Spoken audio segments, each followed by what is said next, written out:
The NBA Gambling Podcast on the Sports Gambling Podcast Network, presented by WinBet. WinBet is now live in Arizona, Colorado, Indiana, Louisiana, Michigan, New Jersey, New York, Tennessee, and Virginia. From boosted same-game parlays to live in-game odds, WinBet has what you need to win. Sign up today. Bet $100, get $100 at sportsgamblingpodcast.com/WinBet.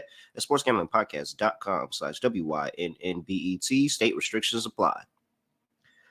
We're also brought to you by the NASCAR Gambling Podcast. Start your engines with Rod and Cody and get ready to gamble on the Daytona 500 this Sunday. I will let you know firsthand. I told them on what the heck is that freaking, the Clash at the Coliseum, whatever thing that they do in LA, in that old ass LA Coliseum, and the race looks like it's a freaking toy car, Hot Wheel track, whatever. They gave me a bet for that and it cashed 14-1. So listen to the NASCAR Gambling Podcast. Yes, sir. We are back with another edition of the NBA Gambling Podcast on the Sports Gambling Podcast Network.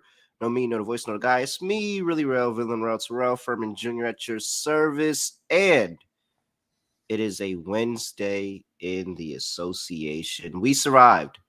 We survived Valentine's Day yesterday. For those who had a lot to do and for those who had nothing to do, we made it. And now it's time to collect cash on a Wednesday. Scott, Studio Right Show. Scott, where you go? Nothing much. Just looking forward to going through the Wednesday card. What do you think of the Tuesday card? Because initially the Celtics were benching their entire team, and the game actually turned out to be entertaining. I'm sure we'll talk about some takeaways from that game potentially in a little bit, but I thought the card was interesting. Chris Paul turned back the clock. He had 19 assists. I thought he was fantastic. Phoenix looks really good all of a sudden, so I can't say that I'm shocked that the KD trade kind of provided a spark, and Booker coming back, of course, is a big deal. Phoenix looks really, really good, and KD hasn't played yet, so I feel like that's definitely a good sign for Phoenix moving forward. Don't have any takeaways on the Toronto game or the Wizards game. Portland beat the Lakers, so they were celebrating for some reason. And the Clippers beat the compromised Warriors on a back-to-back, which... was it a No, that wasn't a back-to-back. When did Golden State... It was a back-to-back. It was a back-to-back, and it was a compromised Warriors. It was both. It was, because they ended up beating the Wizards yesterday. That's what I thought. So I'm not surprised the Clippers won that one either. I'm surprised about how high scoring it was for both sides. But, yeah, Golden State, not very good. They're 29-29. They're 7-22 on the road. I've been saying for weeks that I don't think this team is good enough to really do much in the playoffs. I know Curry's still out, but the Warriors just don't have it. Like I don't. People just keep expecting this team to wake up by playoff time and to figure it out. Are they a play-in team? Like I don't think Golden State's that good. I mean, I don't know why you're. This is the same thing that you said about Golden State last year in this point in the season. So, I mean, I really don't think that is. I just don't care about the regular season for some of these teams, like some of these proven veteran playoff teams. I really don't care about what they do in the regular season because I know that it's a different mode. Like a lot of those Cleveland Cavs teams with LeBron, after that first year where they were like, looked like one of the best teams in the league, it was just like, all right, like he's cool not running home field throughout the playoffs or doing whatever because he's confident what that team can do. Golden State, as what they say, they're the champs till they ain't champs no more. And I mean, I'm giving them the benefit of the doubt that playoff time they'll put it together because this is the same thing that it looked like last year, like the exact same thing where Steph goes out, the Warriors are reeling, they've been losing, basically for the duration of the entire year. But lo and behold, playoff time comes and they figure it out and go on a run. And right now, well, prior to the Kevin Durant trade, there wasn't really anybody that I was afraid of that I said, oh, they're running away with the West this year. Now it's really, really hard for me not to say Phoenix is running away with the West. We'll see what they look like when everybody comes back. But yeah, I don't have any take on the Warriors. I just think that this February basketball for them doesn't matter. I just feel like even if we want to compare it to last season, though, even if Golden State didn't get the 1 seed, they still went 53-29. The reason why I bring it up is because the Warriors already have 29 losses and there's 24 games left. That's why I bring it up. I get the argument is this team has been there before. They're battle tested. They can win on the road. They don't need the 1 seed. I Once mean, again, they're at 500. This team isn't good. but look at the West. They're at 500 and they're where in the West? I've got to remember where they are now because you can jump 3 spots in like 2 Yeah, days. that's what I'm We'll know saying. that. We just talked about how They're 9. They're in the play-in right now. They're 9. yeah, so they're 9 and they're 1.5 games back from 6. Like I don't know. I just think that it's too early to jump the gun on them. For one, them to be without their best player. Two, nobody really cares. Like I don't think nobody on Golden State really cares. They feel like if they get the opportunity and they get in, then they're gonna go out there and they're gonna put on a run. So yeah, I mean, I really don't have any takes. I can see Minnesota screwing it up. I can see New Orleans screwing it up. Looking behind them, Utah's right behind them, Portland behind. But between that whole group, I really don't have any concern for Golden State. So now it's just what will they do getting a potential Denver, Memphis? If they get Sacramento, then I'm sorry for the beam. Phoenix matchup, like it's a whole bunch of different matchups that they come out to that they can actually make some noise in the playoffs. So Yeah, the I don't reason think why I bring it up, this isn't the time to push yeah. the button. I think that's what you're asking. Is this the time to push the button on I don't Golden think it's a State? matter of No, it's not pushing the the time to push button. the button. I'm not really asking about pushing the button. It's more just a matter of, are we giving them too much credit for previous years when this year's team doesn't seem to have it? That's kind of what I'm asking, because I understand on one hand the Western Conference for the most part is relatively weak. I know Phoenix now is basically a super team, but we'll see how the chemistry works out with KD. But the point is, Golden State 7-22 on the road, and you're playing a road series in every single round, and you might have to win 2 play-in games just to make it into the playoffs. Well, you can throw that 7-22 out the door when they get into the playoffs. That's not going to mean anything when you get to the playoffs. That's a whole different atmosphere. To get up on the road. You're not going to. No, I don't take I don't know if I that into can account. fully throw it out because Golden State's usually a good road team. That's what I'm saying. There's a lot of constant, I'd say, variables that you can see every year with these elite Golden State teams. Like they're great late in games. They're great offensively. That's still the case this year. Defensively, they're great in the fourth quarter, stuff like that. This year, the third quarter hasn't been as good as it has been in previous years. The fourth quarter hasn't been as good as in previous years. I don't think this is the same team, and I feel like people just expect them to flip a switch. I got to at least see it for a decent stretch, and with Curry being out, they might be a play-in team. Like, I'm not picking a play-in team to win the Western Conference. Curry's out for what, another month? Yeah, he's out for another month. I mean, That's what I'm saying. Like, this team's got problems. Yeah, they got problems, but I don't think that that's going to take ultimately, I think if they get in, they're going to be somebody that you should be afraid of. And they have a pretty good chance to beat anybody. Like there's nobody that I'm sitting here aside from what Kevin Durant and Phoenix Suns may look like. There's nobody that in this Western Conference that I say, oh, Golden State absolutely not going to beat them. Like there's nobody. There's literally nobody to be afraid of. So I think that last night's game isn't an indicator. Like if you were on them before that game, then you're on them now. And if you were off them before that game, then you're still off them now. Like that game wasn't any indicator than them losing on the road shorthanded that, oh, this Golden State team doesn't have it. So I think that they're fine. I think that they're not worried, and that if they, I don't think they're worried either. I think they should be, though, especially when you're looking at the potential pathway to win a title. Let's say you're right. Let's say Golden State finishes the 7 seed. They end up in the play-in. They win the first play-in game. They get the 7 seed. Okay. Assuming that Phoenix is going to jump Sacramento, because I think Phoenix is going to jump Sacramento. They're 1 game behind. They looked like the much better team last night. So let's assume Phoenix ends up getting the 2 or the 3, and Sacramento gets potentially the 4 or the 5. So that means Golden State in round 1 is facing off against either Phoenix or Memphis. Then in the second round, facing off against either Phoenix or Memphis, and then potentially facing off against Denver in the Western Conference Finals.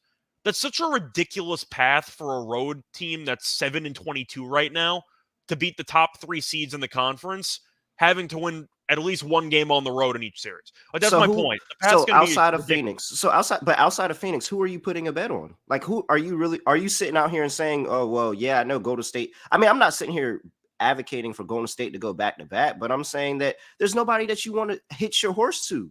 There's nobody. That's fair. Like that's how close. That's how close it is. So if we were to sit here and say Golden State does do that and does go back, I wouldn't be surprised because there's nobody to hitch your horse on. Nobody wants to step out and do it. I get it. I just think that people are expecting Golden State to just flip a switch and run the table. Once again, this is not a good road team. Maybe they can switch it up in the playoffs. I'm not sure if they can, but that's a really tough schedule. They really just dug their own bed, and I don't think it's a particularly good outlook, in my opinion. We'll see. Yeah, I mean, I like to see Golden State when everybody's healthy and everybody's playing. We still yet to see them at that point in the season. It's always been somebody here, somebody there, this, that, and the I third. mostly brought it up for the defense. I know Curry's still out. I'm just not used to Golden State constantly giving up north of 120 points.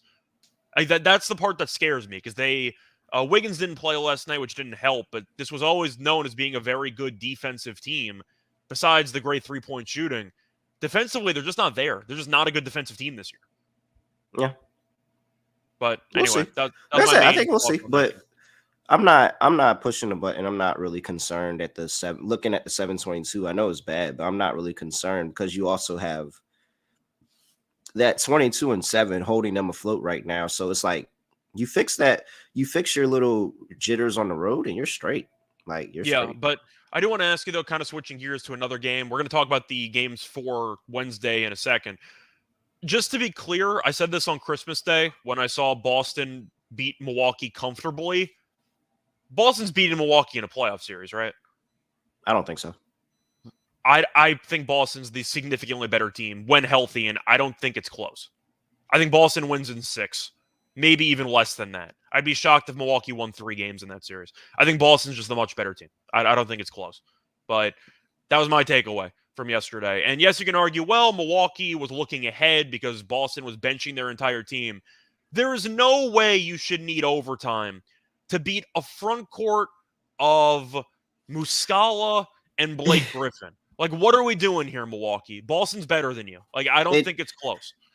I mean, I'm not surprised. We see those spots all the time, and we talked about it yesterday. We was like, yo, it's always those spots. It doesn't matter who they play against. It doesn't matter what team it is. You're trying to it doesn't matter, Scott. It always happens. Every time a team benches 3-4 starters, they somehow, some way cover the game and make it close. Like it happens every time. We got to stop just doubting it at this point. It happens every time. It happens more often than it should, but I just watching those teams play, I think that Boston just is a more, I don't want to say fundamentally sound team because I'm not exactly sold on their current coach, Mazzulla, but it feels like Boston, based on how the roster is constructed, makes life very difficult for Giannis. He had a bunch of turnovers last night. Holiday went for 40, which I did not see coming, but he had a very good game. But just watching how these teams ran their offenses and everything like that, Boston still scored 120-plus points, and they were missing their best offensive players. And yes, it went to overtime, and Budenholzer's still not fouling up 3 in the final 5 seconds, which is still moronic. He's been doing it his entire career, and I think that it's ridiculous. I'm just watching those teams play. I think Milwaukee doesn't have a chance when they're fully healthy. I think Boston buries that team in a playoff series, in my opinion. And Giannis can't hit free throws. So I'll wait to see when Chris Middleton is inserted back in the starting lineup, when Bobby Portis comes back. I'll wait and see. I think that's going to be the biggest overreaction that people, when you get to the playoffs, and because these two teams are going to meet in the playoffs. But when we get to that playoff series, the Eastern Conference Finals matchup. I mean, yeah. I'm going to no, but what I'm saying is that they are going to meet in the playoffs, and it's going to come back to the Christmas game and this game. These are the 2 games that are going to come back to, and everybody and their mother is going to slam Boston, and Milwaukee's going to do what they do and go back and make another championship run. So, I mean, I think Milwaukee is going to win that series. Like, I think that all of this is fuel to the fire, and Milwaukee's going to win that series. I'm going what I saw last year, too, which was Giannis had a bunch of massive stat line games. His efficiency wasn't great, and that seems to be what the case always is against Boston. They force. But last year, if Middleton plays, they win that series. If Middleton plays, they win probably. That series. But Middleton. But the point is, when you say if Middleton played last year, they would have won. You're assuming Middleton is back to where he was pre-injury. Middleton's looked awful this year. He's coming off the bench. No, that's the point. He's coming off the bench in staggered minutes. That's my point. My point is that I think that the Bucks have a serious chance of winning if Middleton managed to look like the guy he was pre-injury. I'm skeptical that being the case because this year he has not looked very good. And he's coming off a major injury. Correct. He's being eased back into the lineup. Like I said, this is February. I am completely not worried about where a lot of these teams stand in February. Not at all. I don't know if it's a matter of being worried because I'm still picking Milwaukee and Boston to make the Eastern Conference Finals. I'm just saying, based on how these teams are constructed, I think if these teams would play 10 playoff series, I'm taking Boston and at least in like 7 of them. And I'm sticking to my earlier pick earlier this year in that I don't think anybody in the East can beat Milwaukee in a 7-game series, and I have them as my pick to come out the East to go to the finals. The more I watch Boston play, the more I'm picking Boston. I don't think any team can really stay with them for a 7-game series. Maybe Milwaukee can take it to 7, and I'm wrong. I think Boston wins in 5 or 6. I just think that roster-wise, they are just extremely deep, and they are built to make life extremely difficult for Giannis. And I'm still not sold on Milwaukee's bench. I don't think Milwaukee's bench is very good. So I think that's going to be the story in a 7-game series. But either way, that's kind of my thoughts on that game. You want to move over to or transition over to today's card? Yeah, we can. We can absolutely do that. Before we do that, got to talk to you about the official online sportsbook of the Sports Gambling Podcast Network, and that is WynnBET, active in a ton of states, including Arizona, where they just had the Super Bowl. At live betting, same game parlays, aka the Win, build your own bet. You have great promos, odds, and payouts, everything you need. Sign up today, get a special offer, bet $100, get $100, limited to state availability. And don't forget, if you hit the biggest long shot parlay of the week, you are going to win $1,000 free credit. So it doesn't matter how much you put down. You can just put down $1. Just put down $1 and hit a crazy long shot parlay, and you can win $1,000 free credit plus your winnings. So much to choose from. All you have to do is head over to sportsgamblingpodcast.com/winbet.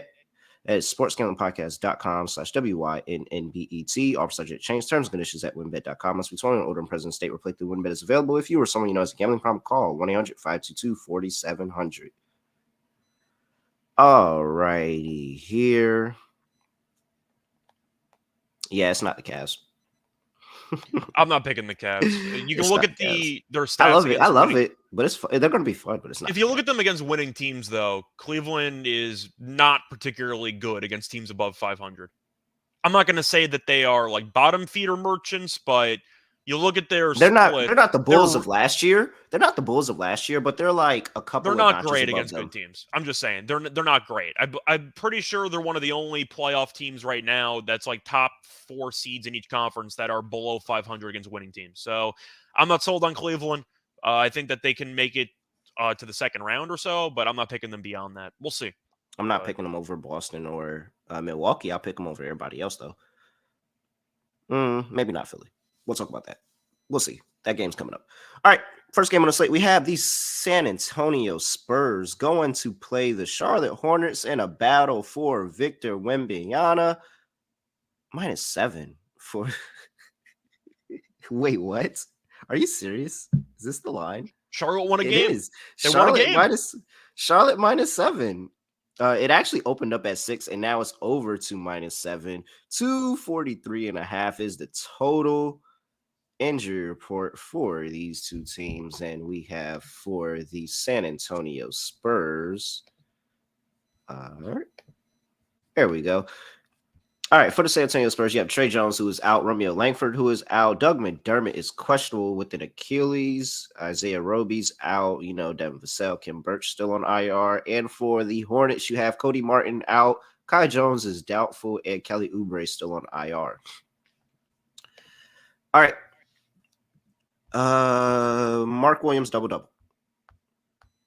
The only concern I have is the foul trouble, because he's had a couple quiet games in a row because he just can't stay on the court. I agree with the principle of the play. Then Nick Richards double-double. Okay. I mean, that's an option. I think you can look for Zach Collins if you want to go for the opposite side, because he's been pretty solid ever since they traded Pirtle. And they're not giving him the respect of a starting center line because it's Zach Collins. No, I mean, it's not the same as Muscala last night, but Muscala props were pretty easy because he just played a bunch of minutes and he was basically starting. So it's another one of those spots where I don't think the markets have fully adjusted to I feel like he did start. I think he did start, actually. No, Muscala started yesterday. That's my point. My point is that since it was a last minute, like we're benching the entire front court, Muscala's line was at like 8 points.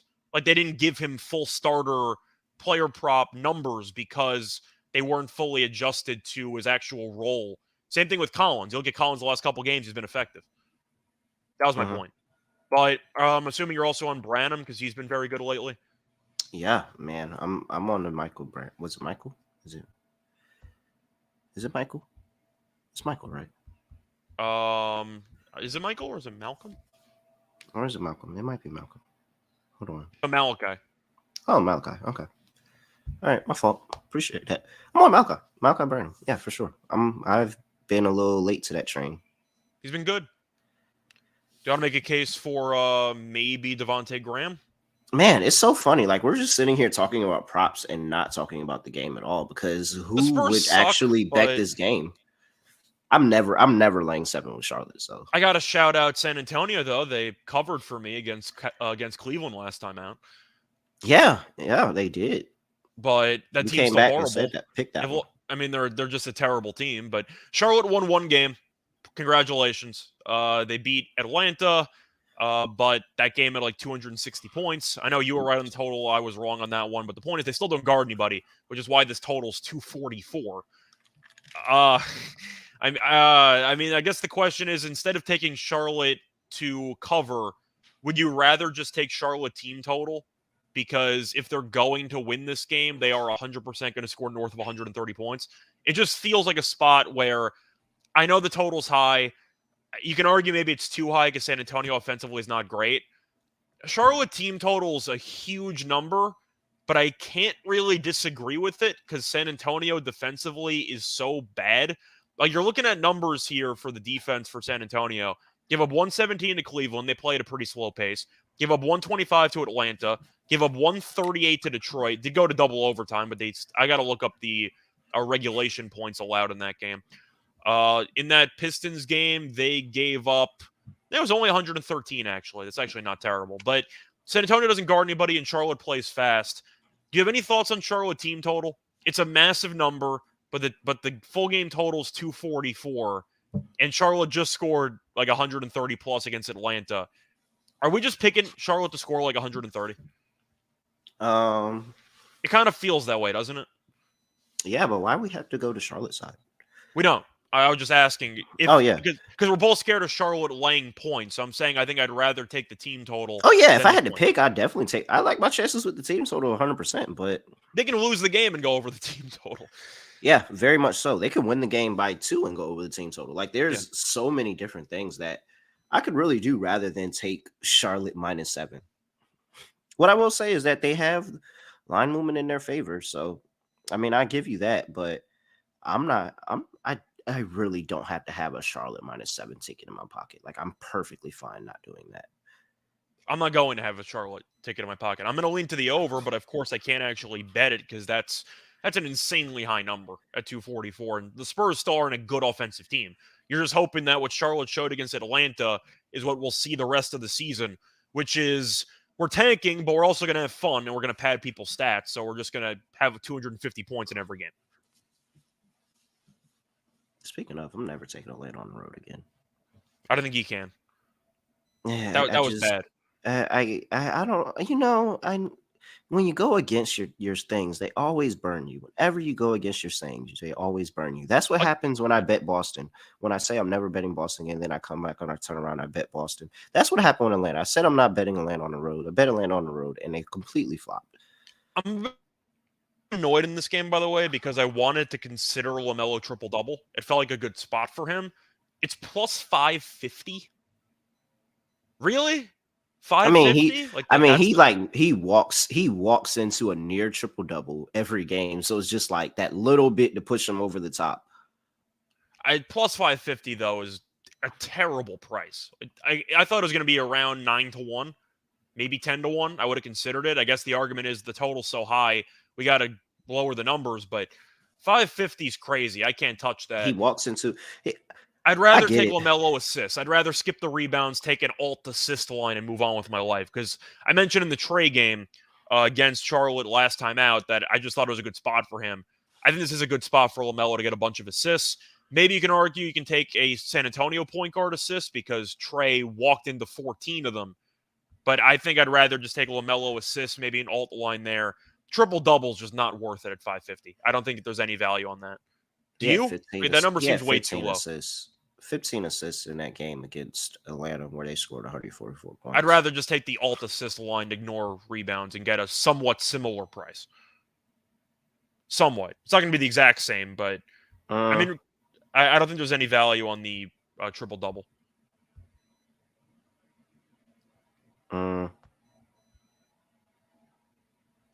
I'm not really. I'm not really mad at the triple double price. Just, I think it's because I watch a slightly more Hornets games than I probably should. It looks like he's going for a triple double every night. I'll, Like I'll, I'll he I'll looks ask you like one this, of those though. I'll guys. phrase it this way because LaMelo's number's 9.5. What do you think's a better deal at 550? LaMelo triple-double or LaMelo 14 plus assists? They're both 550. I'd rather take the assist. Uh, That's kind of my point. I think you got a good shot with both. Just I like 12 assists for LaMelo at plus 200. That's probably my favorite plus money play on this game. I really think LaMelo's got a shot to go for like 15 tonight.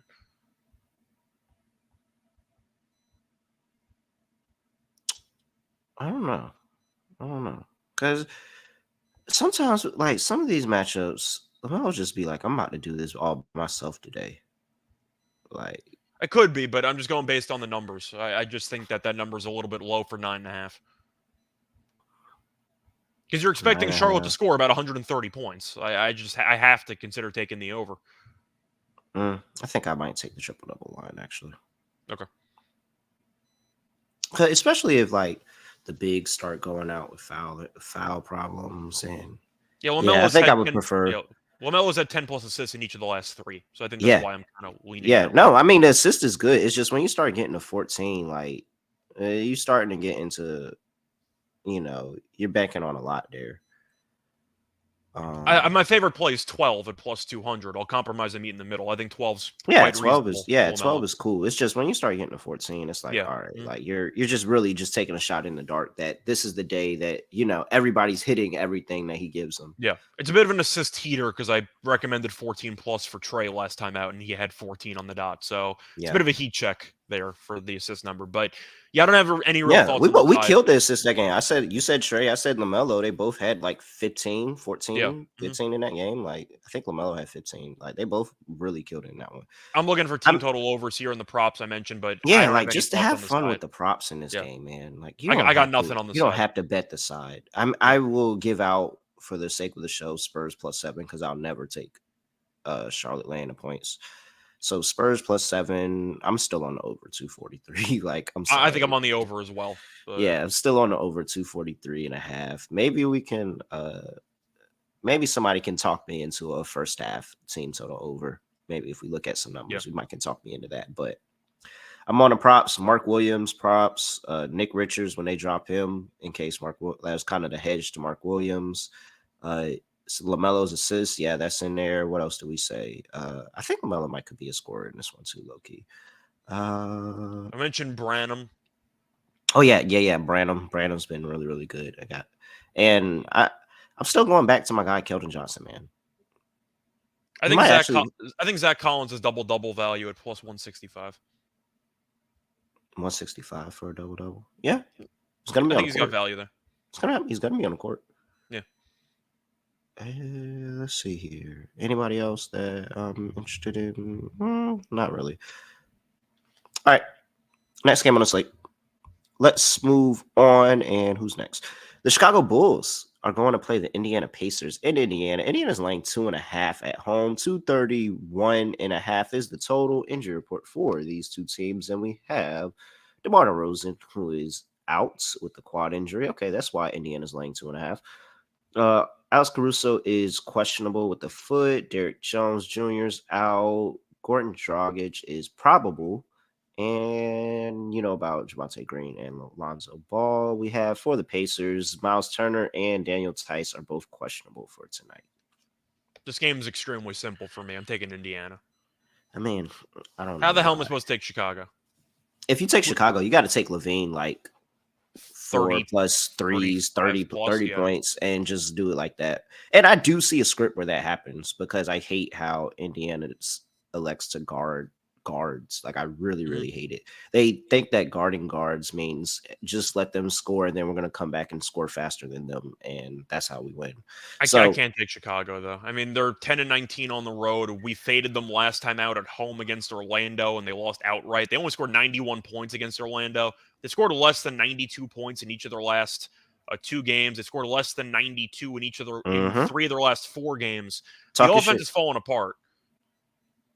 Talk your shit. Keep going. Yeah, they've been really, really bad offensively. They scored less than 106 in each of their last 4 games. I'm taking Indiana. It's pretty simple for me. The Bulls are horrible, especially against bad teams. They're the opposite of last year's team. This feels like a game where Indiana just comes out with the home crowd and wins comfortably.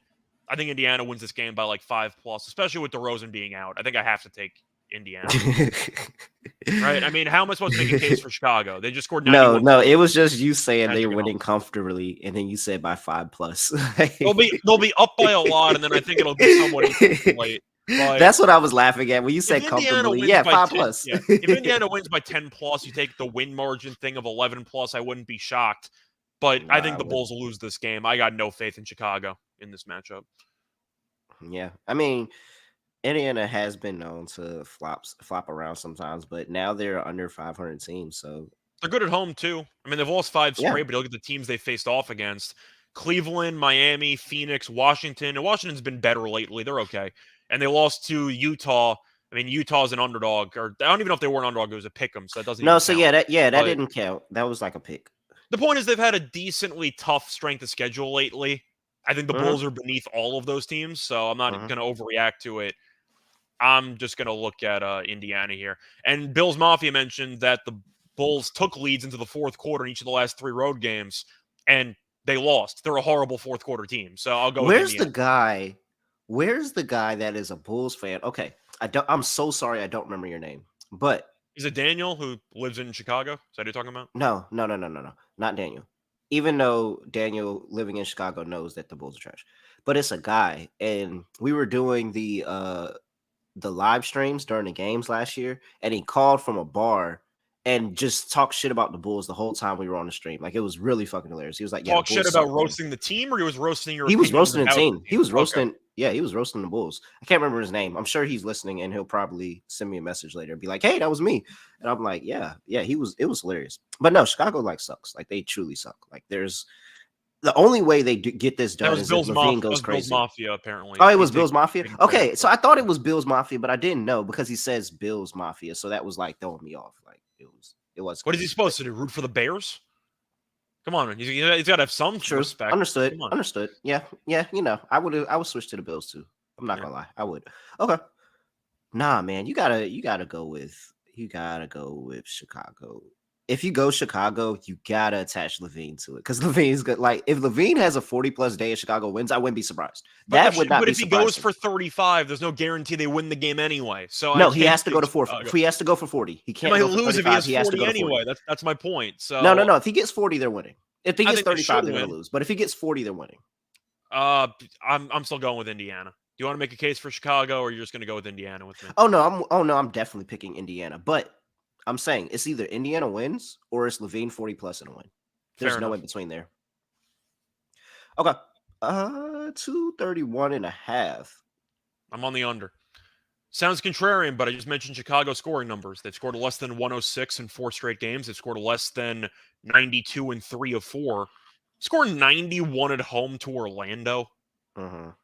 I can't take an over with this team. It looks like offensively they're just cooked. So I'm not going to bother. I'll go with the under. It's going to be an ugly under because it could go south very quickly with Indiana's defense. But based on how Chicago's played offense lately, I can't. I got to go with the under. I'm gonna go with Indiana team total over. I don't think I want to bank on Chicago continuing that no scoring streak.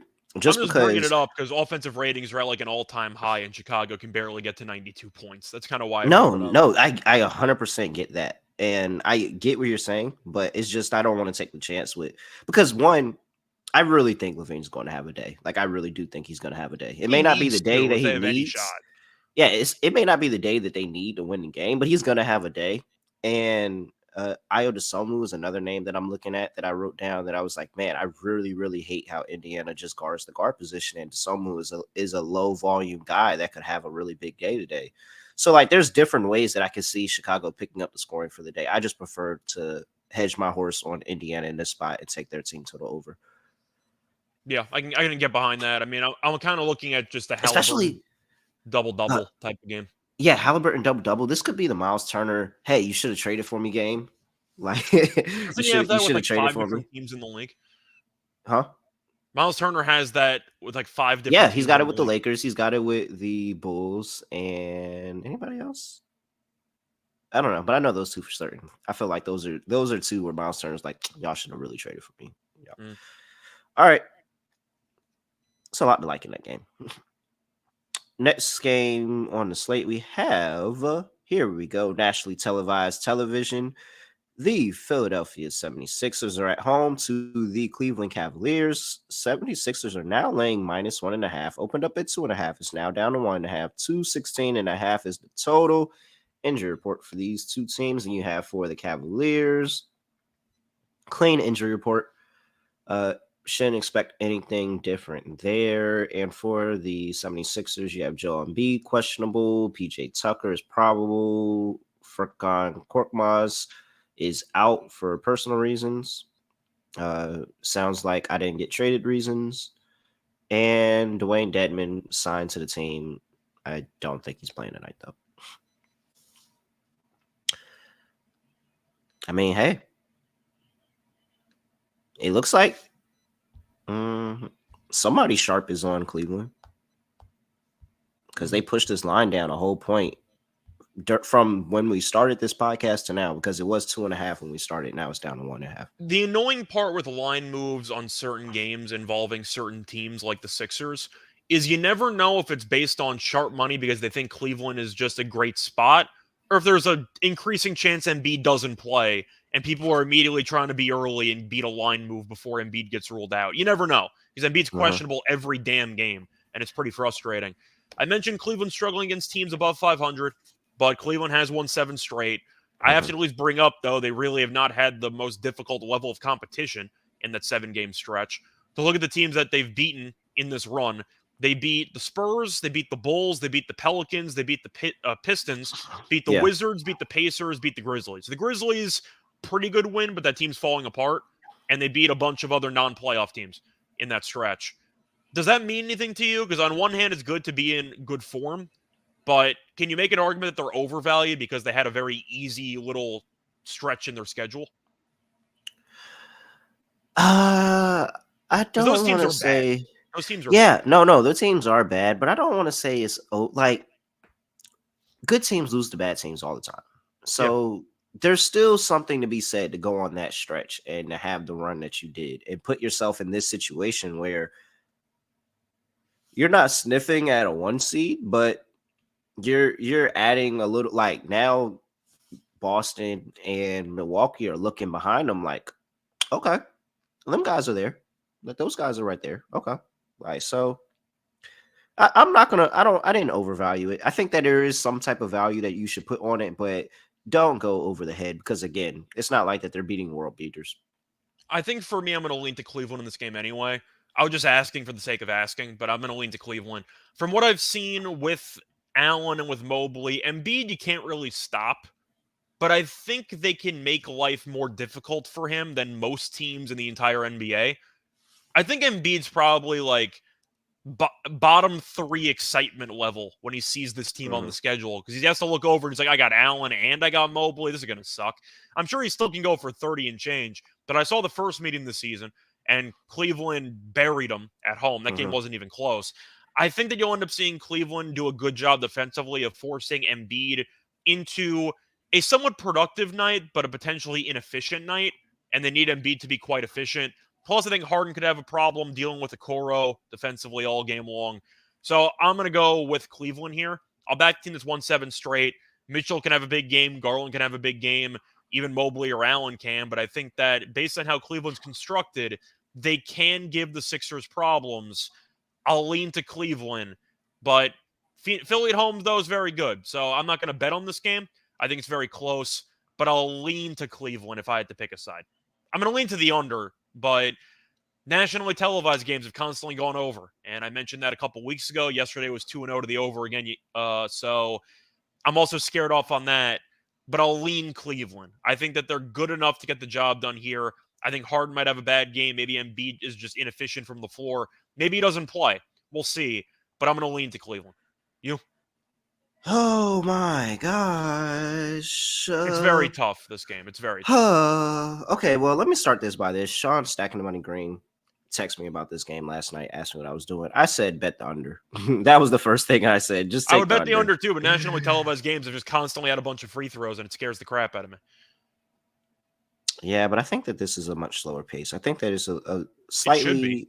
slightly efficient, lot slower pace this time around. The 76ers have no problem slowing the game down.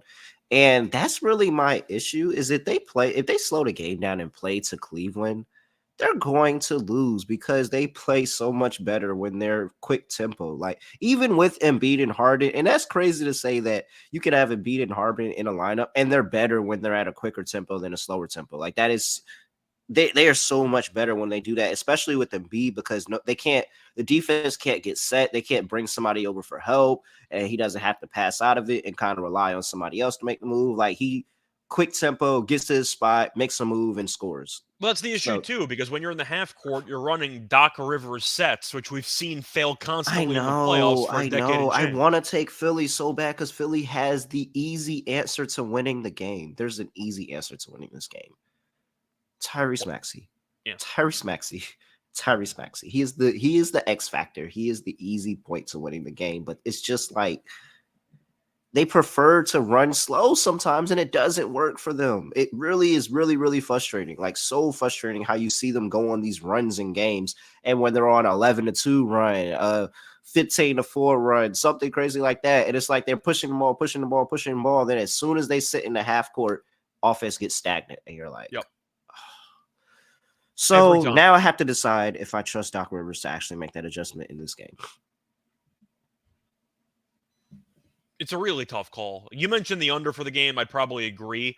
I think I'd rather live bet it. From what I've seen from a lot of these games, it just dies in the second half. Mm-hmm. I could see this game being a bit of a track meet early on, feeling out process like we see in most NBA games. And then you see kind of like the fourth quarter of that Celtics and Bucks game last night is the fourth quarter.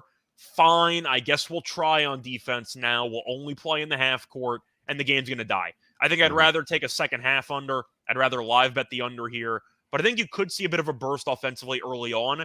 And if this total crosses like 220, maybe you could take a live under. But I see a really ugly fourth quarter. I'd probably look at a fourth quarter under in this game. In what world does Philly not play in the half court for the final 8 minutes of this game? Like, oh my gosh! Like it's just gonna. It's just like I know how. Like it's so clear and obvious how Philly wins this game. It's so clear and obvious. I just can't determine it because some nights they do it, some nights they don't. I know. It just depends. It depends. I think I might have to add Philly to the no bet list. I might have to add Philly to the no bet list because I don't know. I'm gonna take Philly because they really have an easy path to winning this game. Like they have an easy path to winning this game. And we just talked about Cleveland's below 500. Very good at home. So. Yeah, they're. I think Cleveland's now decent on the road, but yeah, I'm going Philly. I just hope that they do what I said. By the way, just for reference, the third quarter total is 52.5. The fourth quarter totals 53.5. The first and second quarters both have 55.5. So once again, if you want to take the under, that means they're expecting a somewhat higher scoring first half, and the game's going to die. I think I'd rather live bet the under. Yeah, no, I think live betting is pretty good, especially if you get it after that second unit comes in for Philly and they speed the game up a little bit, probably add a little bit more scoring. If you catch them at that moment and get an under after that, I think you're pretty solid as well. I think so. It's a lot of ways to attack this game. You can get either team like north of 7.5 live. Just take it. This game really just screams one possession a minute ago. Yep, I agree. All right. Which is crazy because the last two games have been blowouts both sides. Well, Philly was missing some guys, though. I don't remember if Harden played in that. I don't think Harden played in that game. I think that Philly was pretty shorthanded, if I'm not mistaken. I think Philly was definitely shorthanded, but Philly also put it on Cleveland one time, too. I remember the game that Cleveland buried them, though. I'm pretty sure like Jared Allen didn't even play. I think they were using I'm drawing Diakite as their starter, the Virginia guy. They just threw in like a practice squad center, and they still buried the crap out of Philly. From what I recall, I think that's what happened. Yeah. But all right. Props. I'm expecting a rock fight, so aren't I just blindly taking rebound props on like everybody? Yeah, I think rebound props is a good way to go. I'm still on Evan Mobley, man. Like they've Bickerstaff's really unleashed Evan Mobley over the past And they've month. won 7 straight. Like, it took them too long, but they finally I realized have Mobley's no got idea floor. why you weren't doing that in the first place. But it's like now people have to actually account for him on the offensive end as well. Like, we know what he does defensively, but now you have this 7 foot 7 foot freaking center coming at you, dribbling like a freaking guard, and able to post up, able to shoot over the top, able to put his shoulder into your chest and drive to the basket. Like, I don't know. I've been betting Evan Mobley, and I just been waiting for him to go on this cold stretch and kill me before I stop betting him. But Got to I've been keep on riding Evan it until Mobley you for a lose while. once. Yeah, I mean, give me 2 in a row with Mobley, and I'm like, all right, I'm good. But he's been really good, man. Or you can even look at his double doubles. He's been getting a lot of rebounds too, as well. Like, a lot more than he was starting in the early part of the season. He's definitely filling up a stat sheet now. I don't really have much more. Like, I'm trying I to was about think to of say, if I'm not really on Harden assists today. Like, I think I'm leaning Garland under for assists, because if it's a TV game, aren't you just going to assume that Mitchell goes hero ball for the final, like, I don't even know, X amount of minutes? Like, I'm not sure if Garland's going to have enough opportunities to get assists when Mitchell might just want to take over the game and have the ball in his I hands don't all the know if time. I agree with that, because I'm also thinking about how Garland does with the pick and roll, and he'll run the pick and roll a lot with Mobley and Allen, and that's a weak spot for Philadelphia. One, because they really don't have the commitment to the defense on the interior side of the ball, but I think that's like Garland can rack up a bunch of easy assists just like that. So I think he might rack up points with those switches. So that's kind of how I'm looking at it. okay. But I don't really have much in terms of points or assists, or I guess I'd lean assists under because we like the under in this game. But I see a lot of rebounds. I think this is going to be a physical game. I hope the refs actually let these teams play, because they're two of the most physical teams in the league. So I'm hoping it turns into a scrum in the middle and you get a bunch of rebounds. Let's see if they got the. Let me see if they got the refs out. Who the ref is going to be? What is it? That's NBA one official? thing I've really been lacking in my actual handicap of games. I need to do a better job of actually keeping in mind who the That's refs what are. I was thinking, and that's what I was thinking about. Like, we really got to keep up with that. Come on, I have we're not done some enough really sharp diligence. guys. With the amount of We free throws that you've been getting in all these games, I really need to do a better job of looking at the Okay. ref. Here we go. NBA referees. Let's see if they announced who it's going to be. No, they didn't. What time did they announce the people last night? They announced that. Oh, well, they did it at 12, No, I 10:30 I a.m. see him. last- I Oh, see Mark Lindsay, you got Bushert, and you got Matt Myers. okay. I'm going to have to pull up the ref report. Yeah, we're going to have to pull up the ref report. We're going to be better on the ref report. I'm going to have to start using that as like one of my main sources of handicapping, because so many of these games come down to free throw shooting for totals. So many Yeah. of these games. All right, say the names again. So the three names are Mark Lindsay. Okay. Mark Lindsay is 12-5 ATS to the home. Is this the home team? I'm assuming this is the home team. It didn't say. Mark Lindsay is But he's 6-12 to yeah. the under. Yeah, He is that's six. what I mean, see 6-12 to the over. So 12-6 to the under. I see Nick Bouchard. He's 19-23 to the over, so he's also an under ref. And I see Matt Myers. Matt Myers is 18-20 to the over. So all three refs have been more unders than overs. Hey, man, sometimes when you're sharp, you're sharp. I just sometimes when you're sharp, you're I sharp. think I have to like the under now. I mean, I still lean to the under We got anyway, it. but all three refs are in favor of the under. That means I'm hoping that they All just three let. refs are in favor of the under. Philly doesn't want to be an over team, no matter how much they're an over team. They keep trying not to be an over team. Like, we might have stumbled on something there. Yeah, I'm going to go with the under. That's my favorite play on the game now. Yep. All right, Sean. I know you're not watching this, but you see, gave you out some good over the night value because you got a half a point live of line movement before the morning. Next game on the slate, we have the Miami Heat going to play the Brooklyn Nets. He asked me about this game too.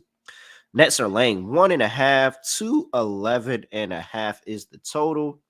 Injury report for these two teams and for the Miami Heat. Tyler Hero, Victor Oladipo, both are out. Duncan Robinson is questionable for whatever that means. Kyle Lowry is on IR. Check mark there. And for the Brooklyn Nets, Seth Curry is available tonight. So when Sean asked me last night, it was -1 Miami.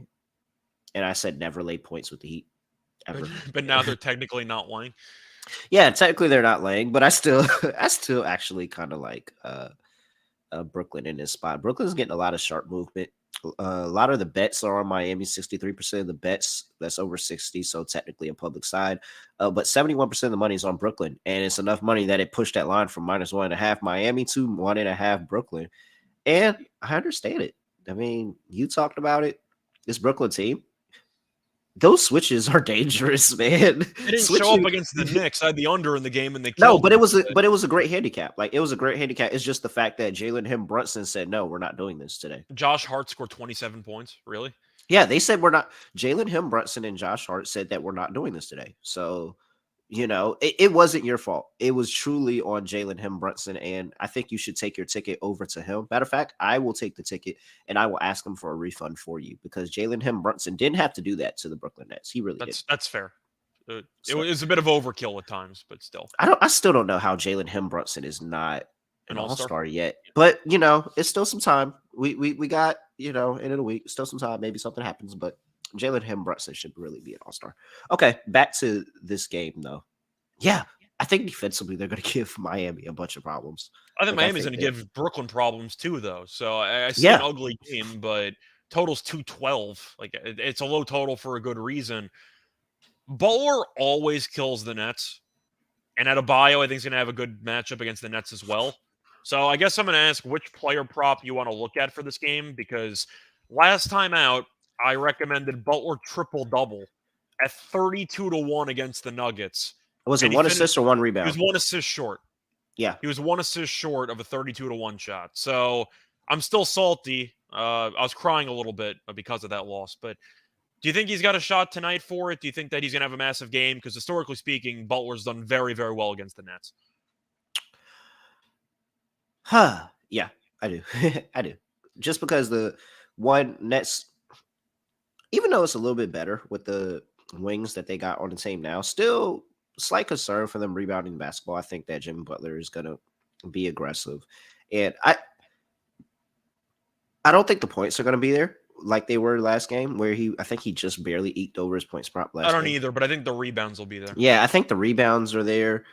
Assists are kind of a nerf for me. I think I would just rather bet, if I had a single bet to place, just place it on Jimmy's rebounds and just it's at 6.5 at plus money, so you can probably find a 5.5 at like -130, -140. Yeah, and see, I would like that at that price for 6 rebounds. I definitely like that look, but I'm really interested in how the scoring comes for Miami, not necessarily do they score, because I think this is going to be a low scoring game overall, but how does the scoring come, and in what ways are they scoring? Are they scoring off of Jimmy Butler being able to drive, penetrate, and find somebody open, or is it more of they're swinging the ball around, just waiting to find a hole in the defense, and you're going to split assists with a lot of different people that way? So, I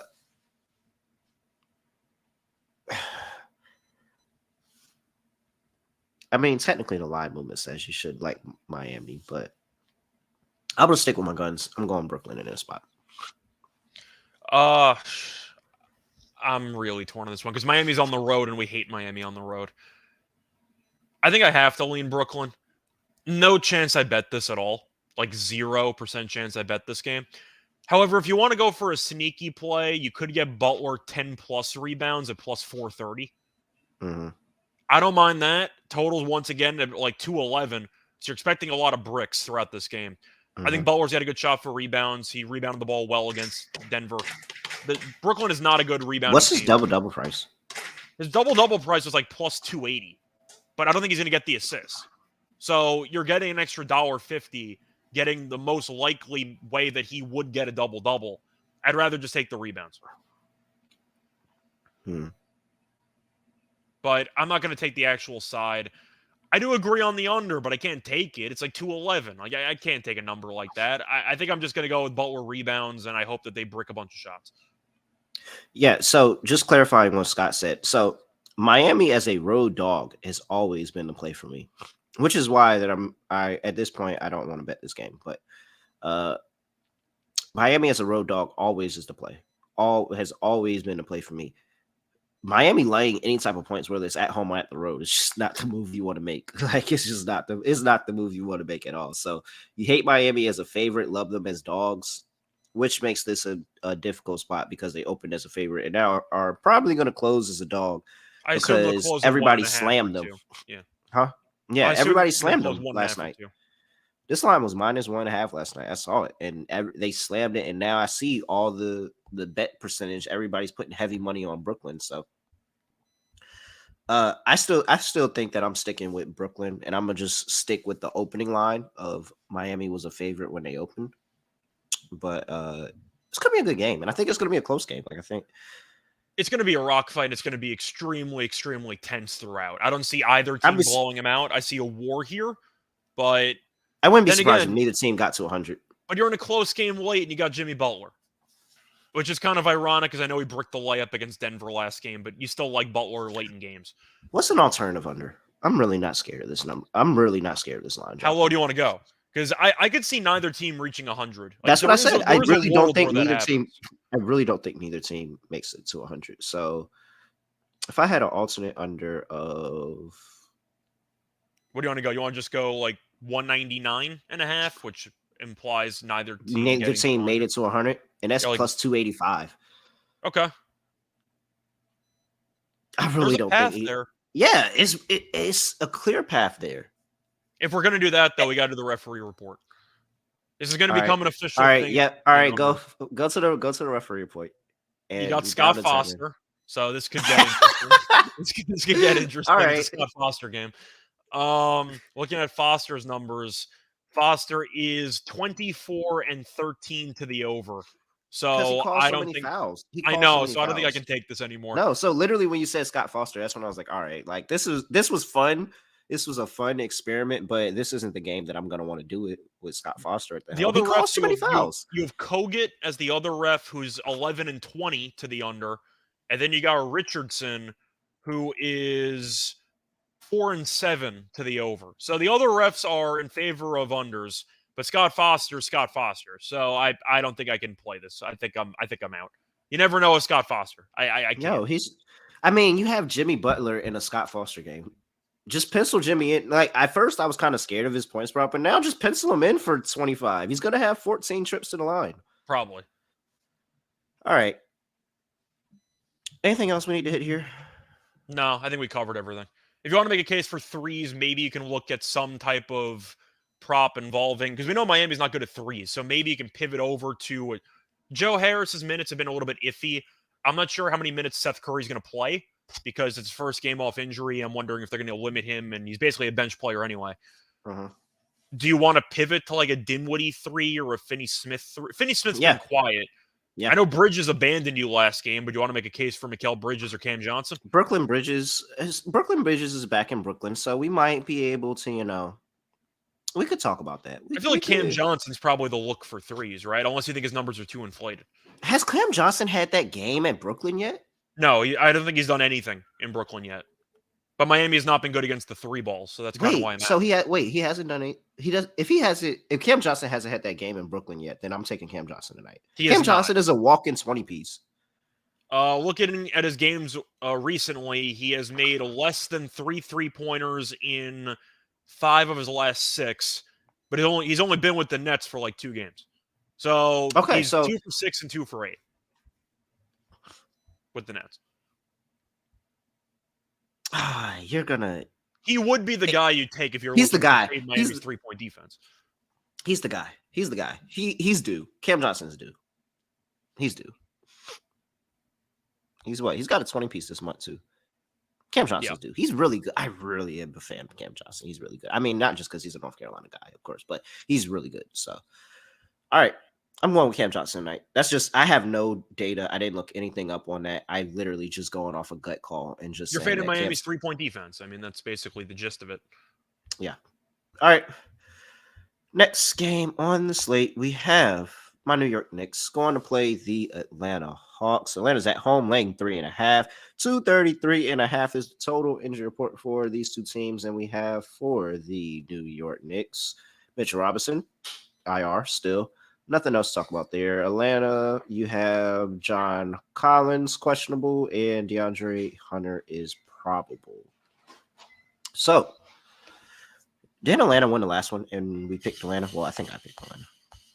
I think I know Atlanta won the Atlanta last one. won the one where Trey got injured. I thought then. Actually, yes, Atlanta did win a very Yeah. high scoring matchup the last time they played. 139, 124 in Atlanta. Yeah. It was that line was 3.5 too. This line is 3.5 as well. Everybody's betting the Knicks because the Knicks are dogs and the Knicks have been good recently. Well, they've been good recently. mostly at home, but they've been good. That's what I was saying. Like that's really the night and day difference is that they've been winning a lot of these games at home recently. But I'm going Atlanta. I think this is an Atlanta get right spot, especially after losing on the road to Charlotte. I'm really torn because of that, though, because Trey's still battling the shoulder injury. The main reason why I took his assist last game was because I questioned how he would actually look shooting the basketball, and I thought he would be more selfless because of the shoulder, and he had 14 assists. He didn't do much because his shoulder's bothering him. Yeah. I think I'm going to lean Knicks. I don't feel great about this at all. I know Trey has owned the Knicks historically, and I get the fact that Capella might have a big game on the glass because the Knicks don't exactly have a real center right now. But the Knicks are good ATS on the road. Which is crazy because they have 2 7-footers playing still, and neither one of them just have any interest of actually being dominant down low and getting rebounds. No, Sims tries, but he's either in foul trouble or he just is a little bit too young. He doesn't exactly know the right finishing the position. game with like 3-4 rebounds. I'm like, what are you doing? Bad. It's bad. Hartenstein tries, but he's more of a finesse big man. It just he's one of the stretch big men. I get that. Like I don't really fault Hartenstein too much, but oh my gosh, you just don't have a bruiser down there, and you kind of need one. But okay, I'm gonna lean Knicks just because I don't want to lay with Atlanta, and defensively, I think that team's horrible. The Knicks can at least show something. Having said that, I'm gonna call him out, and it needs to be called out for the last couple of weeks. RJ Barrett, you got to do something. No, he doesn't. I'm just gonna say I've been fading you for a No, while. he doesn't. I don't think you're a good player. He doesn't. He doesn't have to do anything at all. Like he really doesn't. RJ, if you're listening to this, don't listen to Scott. Keep doing what you're doing. Fuck Scott. You keep doing what you're doing because you're at one way or another, you're making us money. So don't stop what you're doing. Continue doing what you're doing. I'm saying if I'm picking the Knicks to cover and potentially win this game on the road, they need Barrett to go for like 15. No, RJ, you stay at your 0 points. You stay right there. Okay, you stay back at your 0 points, RJ. Do not listen to Scott. Fuck Scott. Do you think Delonte is crying when he sees RJ Barrett brick a jump shot or turn it over? Is he just devastated watching the games on TV? It's bad for RJ Barrett. It's really bad right now. Yeah, I mean, and it's so funny because RJ will come on and he'll it's really what RJ wants to wake up that day because there's days that RJ Barrett looks like a lottery pick. There are days that he looks like a lottery pick, but there's a lot of days where RJ Barrett just chooses not to show up at all whatsoever. And that was the crazy part about the Knicks and Nets game because I was wrong about the Nets defense because the Knicks scored 120. But I said Barrett would end up in jail, and I think he scored 4 points. I think he did anything in the entire game. He was horrible. No, and I'm pretty sure those 4 points came in the fourth quarter. That was my point.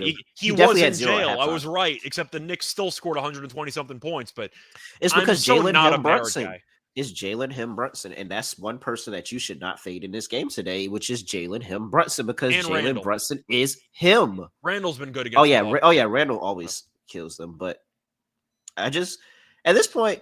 I don't think it's enough to go around. And I just think RJ Barrett is getting his, now he's sharing with Josh Hart as well.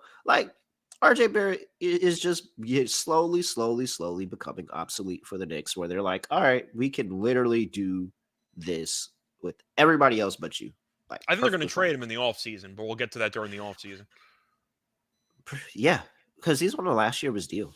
I don't think he fits with the current team. Which is funny because Zion and 1 and 2 both got their extensions. RJ didn't get his extension. I mean, come on, Knicks. You can argue Zion didn't deserve it. You can argue Zion didn't deserve it because he's never healthy, but still, they got paid. Yeah. I didn't think that was wild, but at least Zion shows up when he's actually on the court. Yeah. Zion, when he's healthy, in my opinion, is like a top 10 guy in the league. But I'm looking for all threes. I don't see Josh Hart lines. I would have taken like an alt 3 line potentially, but I don't see it up.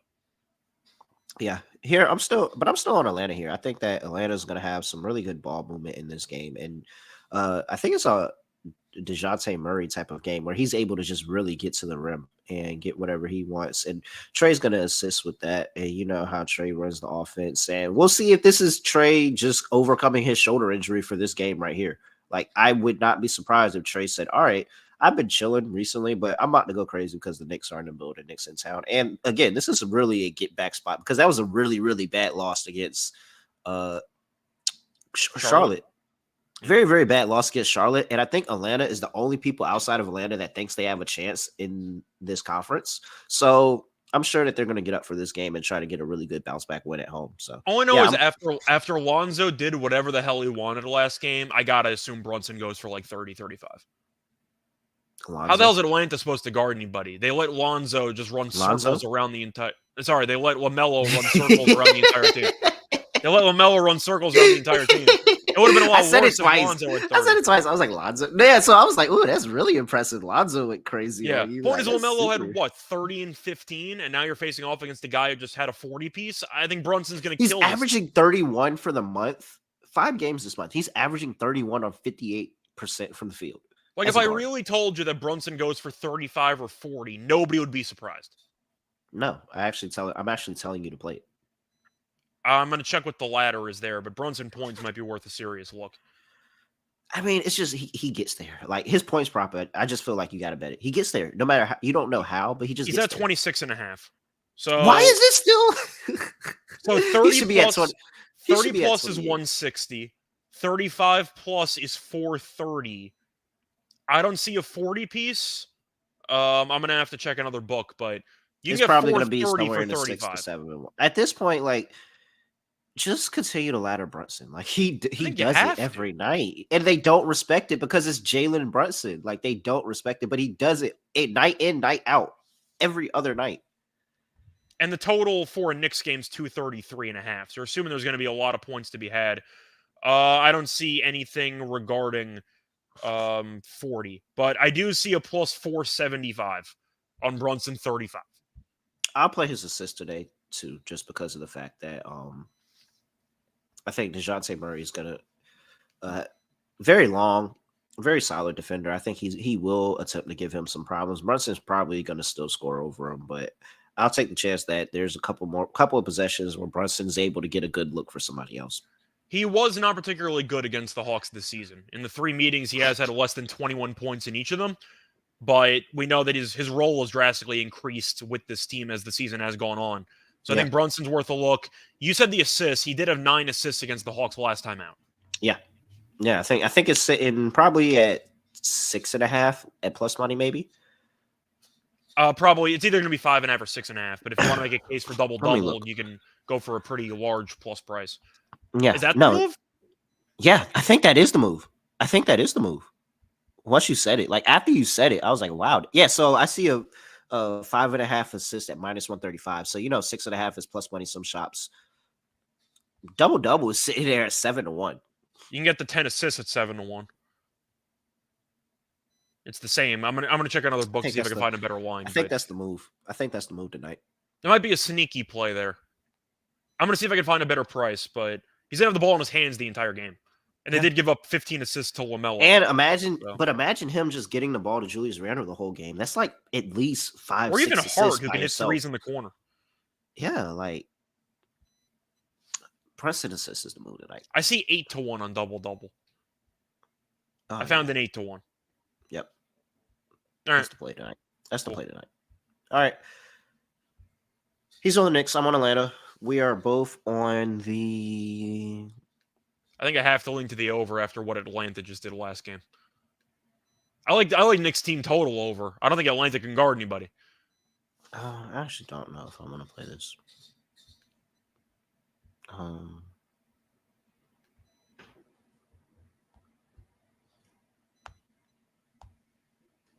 I think I'm actually leaning under. Okay. I think this is one of those like rivalry games that both teams just kind of up the defense a little bit. There's no really rhyme or reason for it, but they both just kind of, especially with the last game going like into the 250s, 260s. Like, I think this is an under. I'm going under with this one. Okay. I'm just going to assume Atlanta remains a terrible defensive team, and the Knicks actually do pretty well. All right. Next game on the slate, we have the Detroit Pistons going to play the Boston Celtics. Pistons are catching 7.5 on the road. 227.5 is the total. Let's see here. Jalen Duren is not on the injury report. James Wiseman is available. Nerlens Noel, he's not with the team no more. And you know about those guys. For the Celtics, not really much more, but what I can say is it looks like Tatum is still not going to play. He's not officially ruled out, but I'm assuming it's not great because it's an illness and you never know how long it's going to take, but whatever. And I do know that there is a potential for Marcus Smart to return. That Marcus Smart is that everywhere it says IR still for him. But he's listed on RotoWire in the starting lineup with the questionable tag. I think he's really like more of a day-to-day. Yeah, and they're just taking him game by game. So you should see Marcus Smart. If he doesn't come back this game, it's like in the next 2-3 games or so. You should see Marcus Smart come back to the lineup really, really soon. My hot take is that I think Boston's better without Marcus Smart, but I don't know if people are ready to have the conversation. No, I'm really just not a Marcus Smart guy. If I'm just you're not, you've never been. I've always been an anti-Marcus Smart guy. Yeah, you've never been. So that's nothing new for me. Well, I'm just saying. I'm just going to say it. If there was ever a game that everybody thought Boston was going to win and they did it. You think it would be this game after a back-to-back with a massive overtime game where you're using like your entire bench squad? You think this would be the game?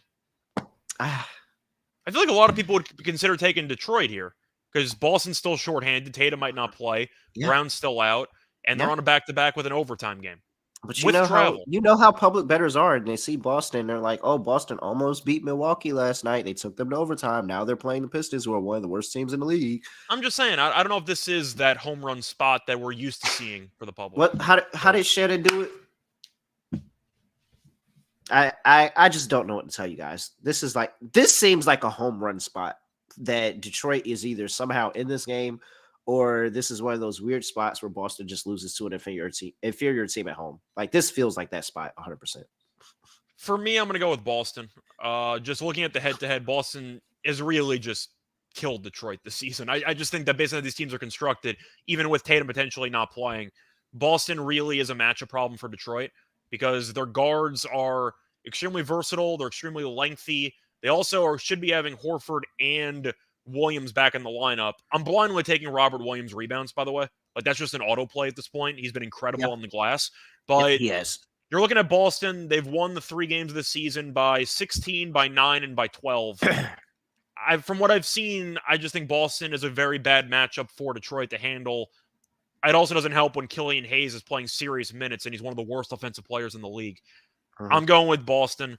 I think it's a good spot for the public maybe to have some I'd say dangerous ideas about Detroit because of how Boston's in a bad scheduling spot. I think Boston's going to be annoyed that they lost the game to Milwaukee that they probably should have won. And I think they're going to be able to come out and really just potentially hammer them. But I'd rather take the player props. Give me Robert Williams rebounds. He's been so damn good on the glass lately. And I think he's in line for a pretty big workload here. Give me Rob Williams rebounds.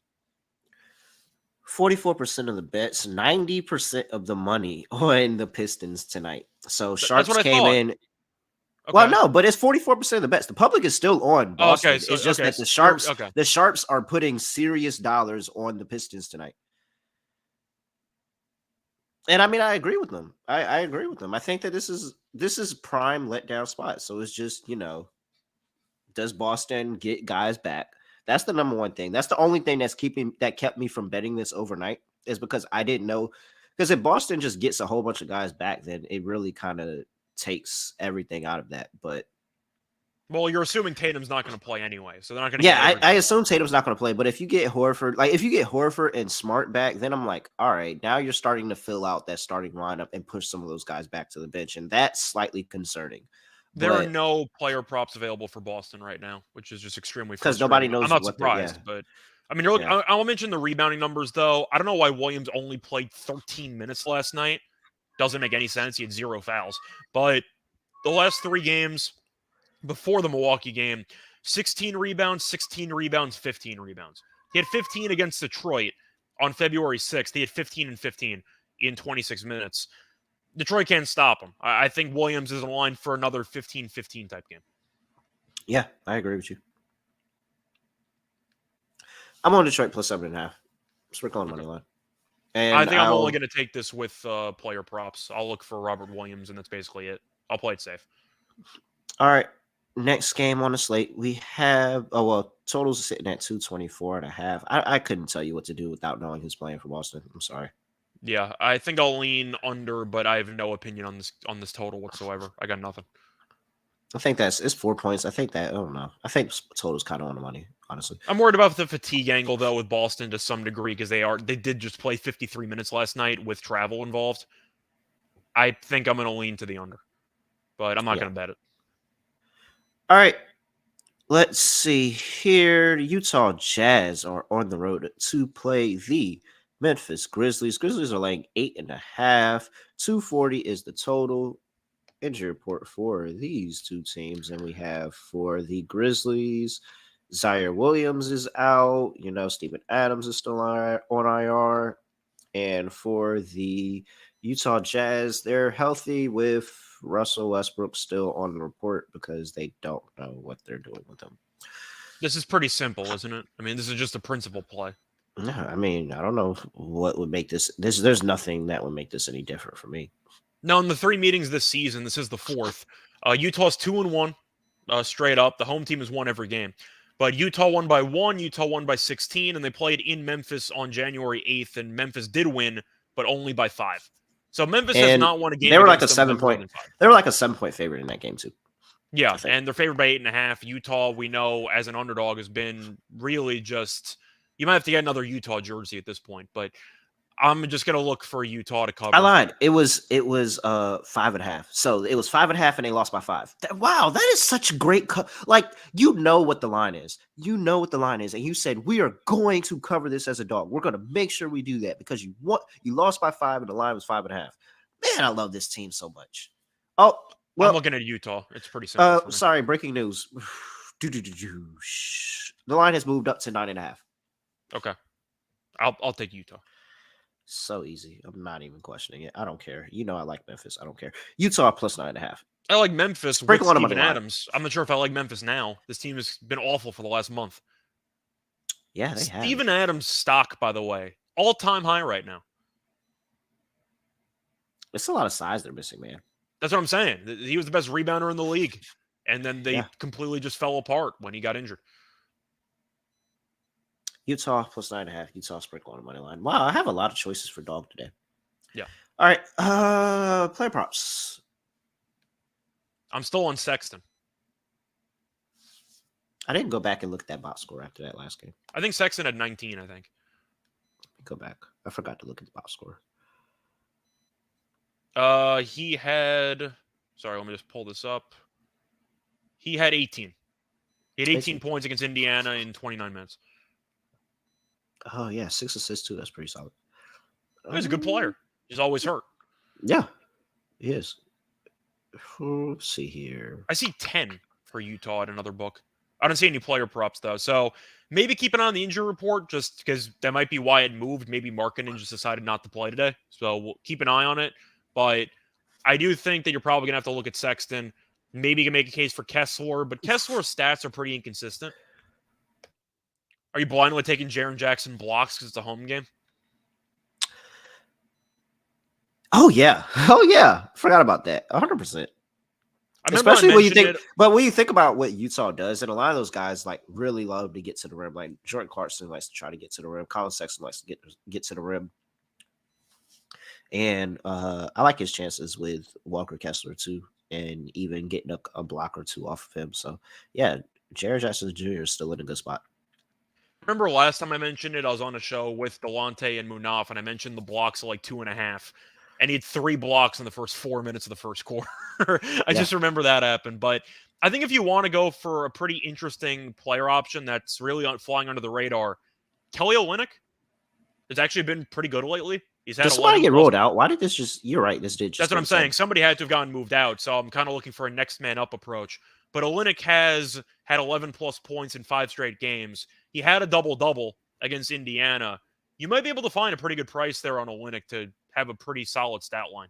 I think that's my sleeper player prop of the game, something involving Kelly Olynyk. I don't think I've ever in life given out a Kelly Olynyk prop. But you understand what I'm saying, though? Like, there's a No, lot I of 100% room. understand what you're saying. I don't think I've ever sat here and said, "Wow, you should bet Kelly Olynyk." Like, I I think don't that's just mind it. one Memphis player. rebounding-wise has I been don't mind it pretty at all. underwhelming. No, I think it was a pretty good look. It's just wow. As I think about it, I'm like, man, I don't think I've ever said, "Yeah, bet Kelly Olynyk today." Olynyk in Like, the last game against Memphis played 29 minutes, had 19 points, 8 rebounds, 5 assists. whew. So yeah, I like Olynyk today. Yeah, I I didn't think think it's I'd solid. say that when we started the podcast, but here we are. It's a lot of ways that we ended up getting here. All right, total 239. Yeah, I think I'm leaning under now because I'm not sure who the hell's going to play for Utah. yeah, I'm leaning under as well. All right, next game on the slate, we have the Houston Rockets going to play the Oklahoma City Thunder. Thunder laying 10. 234 is the totals. Drop down from 235.5. Injury report, and we have Kevin Porter Jr. still out. Trey Bad, all these players, they really just pushed everybody to the G League, honestly. I can't even For the roast mo- them though. They're only 2 games under 500. yeah, Thunder just really pushed everybody to the G League. All right. I mean, what was it? What did that game end when they were laying 10 last time? Well, I know that Houston had a lot of guys Yeah, out. it was And 150. OKC It was yeah. 153, 121. I'm still salty because I live bet the Thunder money line the game prior, and they lost to Houston somehow, and they won the next game by like 30 just to annoy me. So 153 points. yeah. But you know that you don't want to lay double digits, especially with OKC. This is probably the only time OKC's, or one of the only times they've laid double digits in the last, I don't even, since KD was there. It's probably been a long Yeah. time since they've been laying 10. And the fact is, they got 2 against this same team. 2-10. Do they cover both? We saw Houston get buried by Philly last time out. We were on the wrong side of that. We thought there might be a Super Bowl hangover there for Philly. Didn't happen. I think I'm going to lean to the points. I hate it, but 10 is so many points. Sometimes when you have a principle, you just got to stick to the principle, no matter how bad it's looked. We just did it with Utah. I got to stick with the principle here.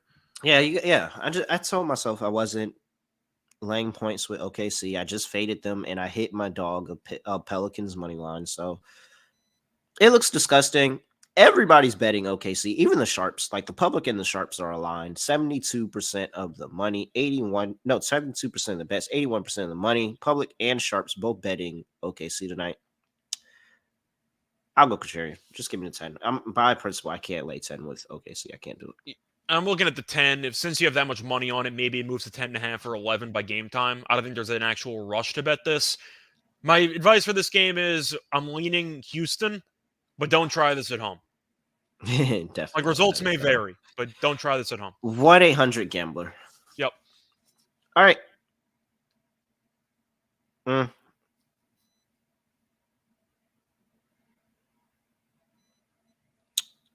No, I'm sorry. I was staring at this total because the total's at 234. It opened at 235.5.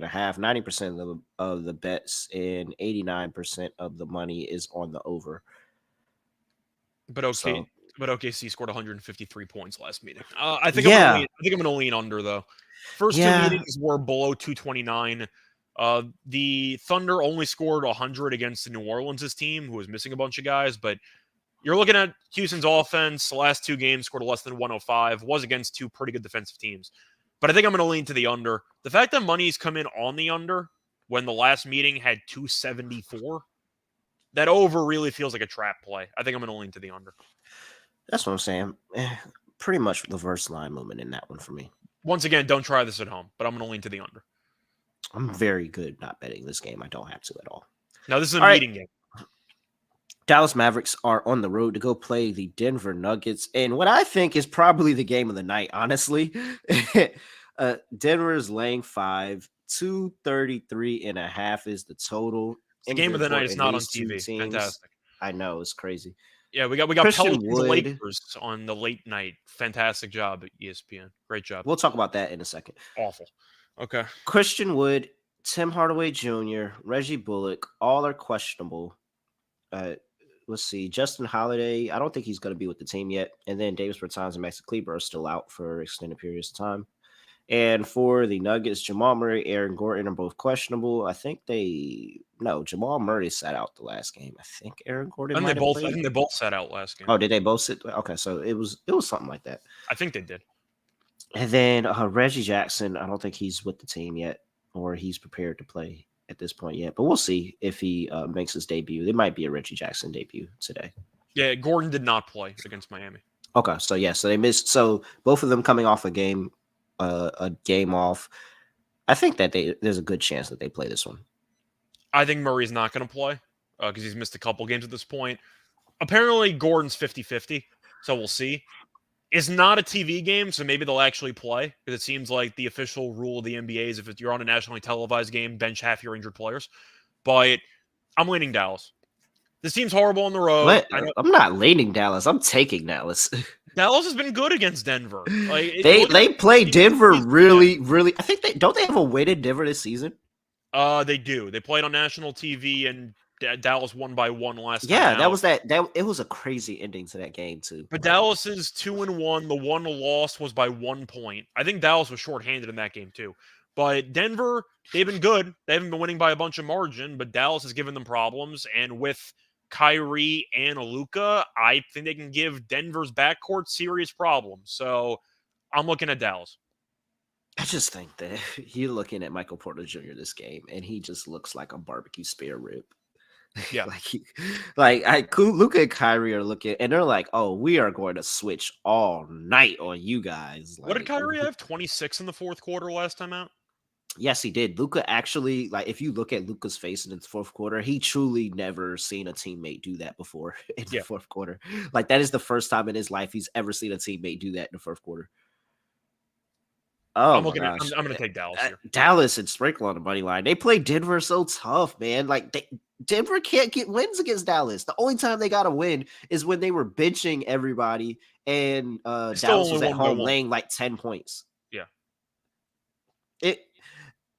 I don't know, man. Dallas just plays really well in Denver. They really do. So I know last time they played, I liked Luka triple-double.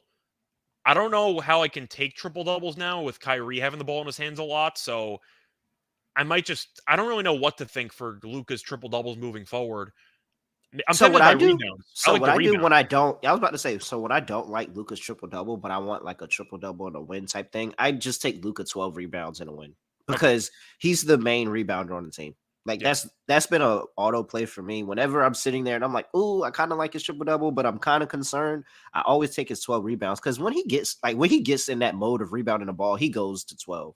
12 is that number he always hits. So I think I'm on the over in this game, though. I know people probably like the under because Dallas plays slow. I'm still experimenting with this Dallas over trend with Kyrie and Luka playing together, and so far in the 2 games they've played together. They've given up north of 123 points.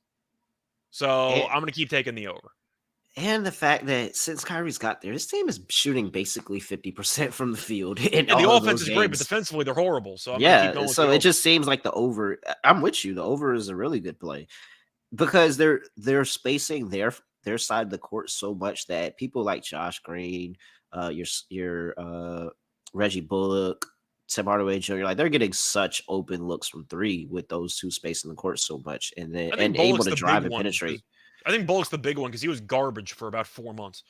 Yeah, but now everybody knows that he's a sniper. Everybody knows he's a sniper. No, he's been better lately, so I'm saying that helps. But he's getting open looks. He's getting clean open looks. Yeah. All right.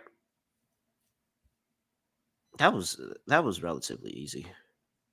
Anything else? Anything on Denver side of ball that you like?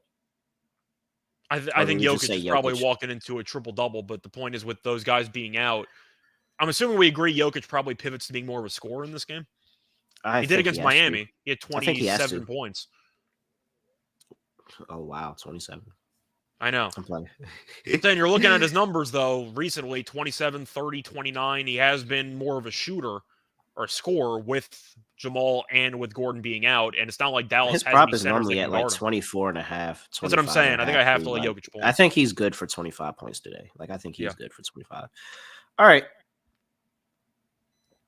Let's see here. Last game on the slate, we have the New Orleans Pelicans traveling to go play the Los Angeles Lakers. Lakers are laying 4.5.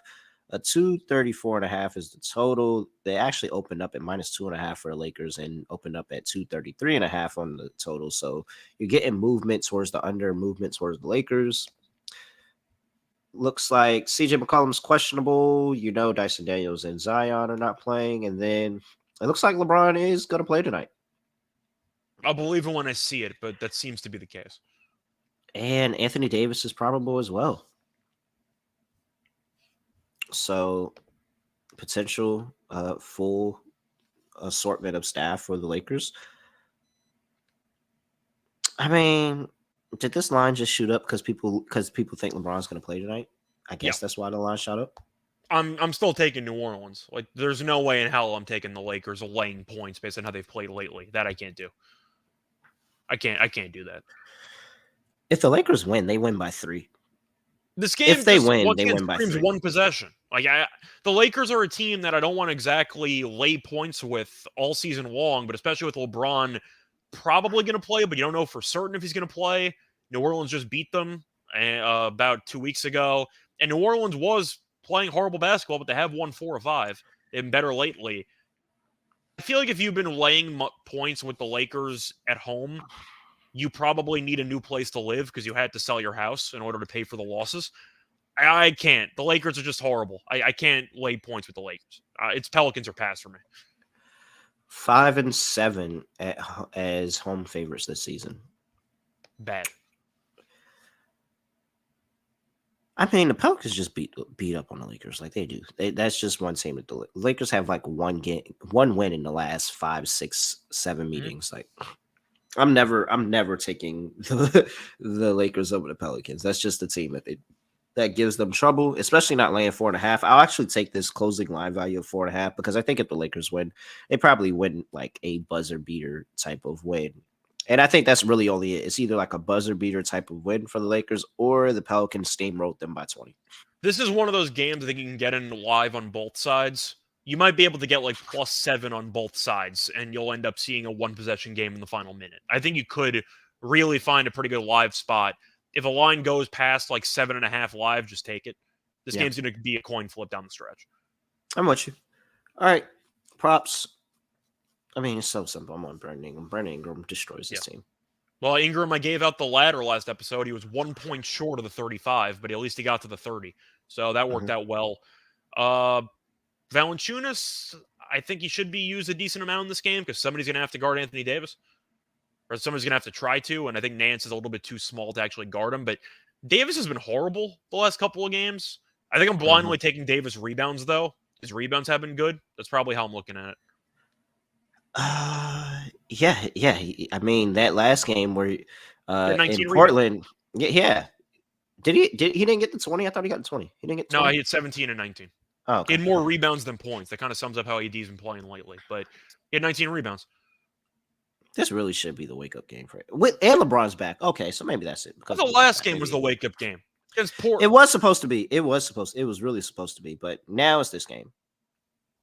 I'm saying he killed him a week or two ago. Yeah. What did he have in that game? Like 30. What do you have? Like 35 and 12 or something? I got to look up his numbers, but I know he killed New Orleans in that game. Yeah, I hit a same game parlay in that one. I had like him, Brandon. He had 34 and 14.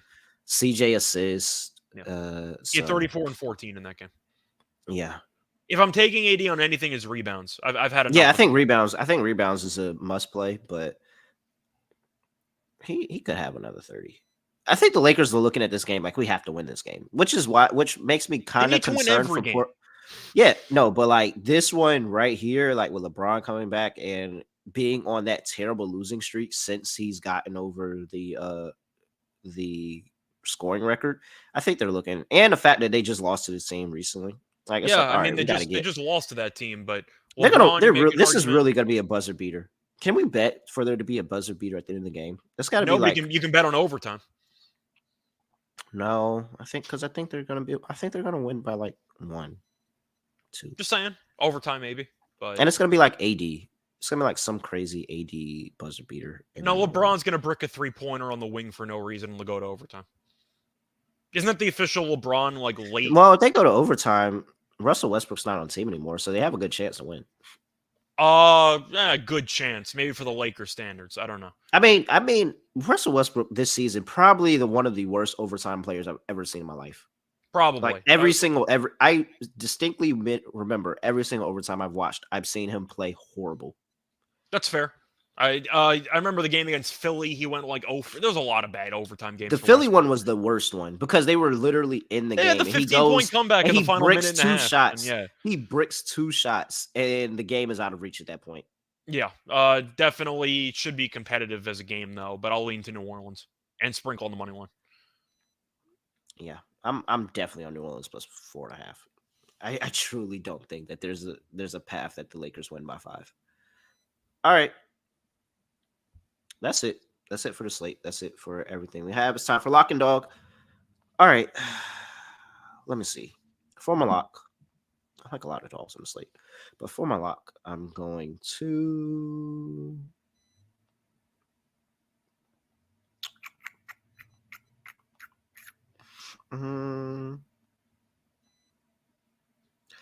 let's go with the under in the Philly and Cleveland Cavaliers game. 216.5 is what it's at now. We're experimenting. So, this is the referee report lock.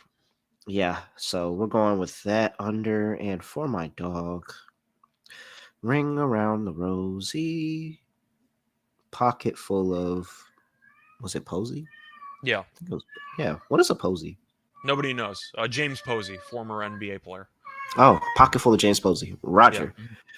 All right. Yes. Yes. Utah was the play. Utah plus the points. Come on. It's a principal play. Come on, guys. Did you really have that? I get that you asked because you wanted to make sure, and maybe you just wanted to hear me say it. Yes, Utah is still the play. We're not mad you asked, but we're a little bit disappointed. But slightly disappointed. Slightly. Okay. Utah, Detroit, or Dallas, or New Orleans. If you want to make a case for New Orleans. We can't throw New Orleans in that conversation. There's a really I'm going Dallas, man. Dallas has looked better offensively. And if we're gonna go for a shootout, I like my chances with Dallas. Especially how they're shooting like 50% since Kai got there. Like they're shooting like 50% from the field. And I keep waiting for them to fall off, and they don't do it. So all right. I'm taking Dallas plus 160. All right. So for me, my lock is going to be on the.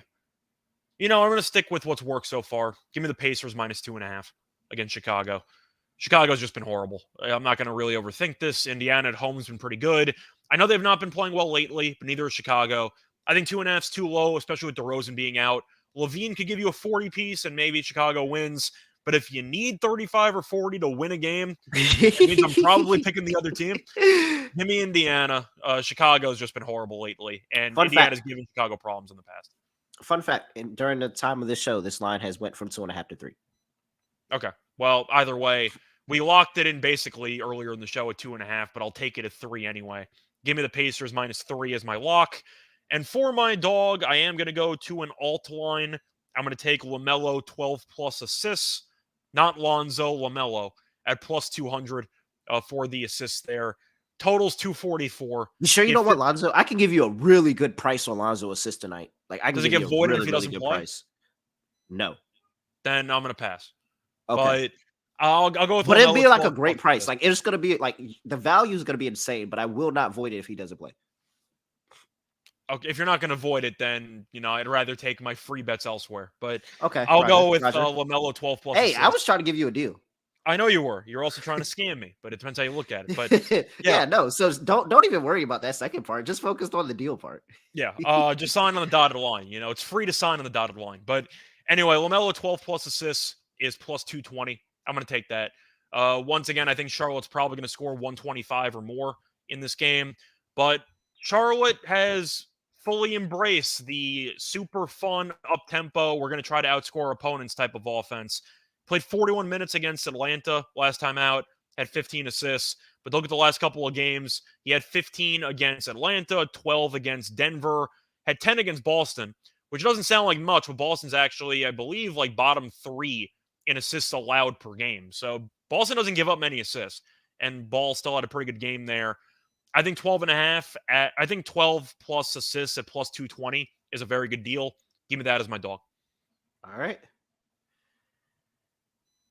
That's it for the show, everyone.